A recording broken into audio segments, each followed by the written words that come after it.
Assalamualaikum geng kebun. Tuai apa kat kebun hari ni? Hari ni kami nak tuai nenas lagi.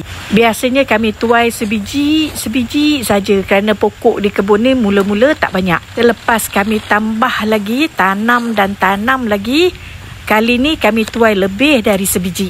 Baik, ramai juga yang tanya kenapa letakkan dawai. Dawai tu untuk melindungi nenas ni dari dicuri kera atau monyet, dimakan tikus atau tupai. Awal-awal tanam dulu kami tak merasa nak makan buah nenas ni. Kadang-kadang tinggal separuh aja kat pokok, separuh lagi dah dimakan.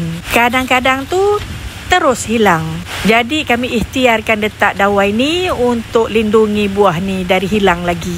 Bos kebun akan potongkan dawai tu ikut ukuran yang sesuai dengan pokok, lilit dan kemaskan dengan kabel tie, kemudian masukkan ke dalam pokok tu untuk tutupkan buah nenas. Dawai ni tak rosak dan boleh diguna berulang-ulang kali untuk pokok-pokok nenas yang lain. Kalau tak ada gangguan monyet, tupai dan tikus, tak perlu buat cara ni. Tanam macam biasa je.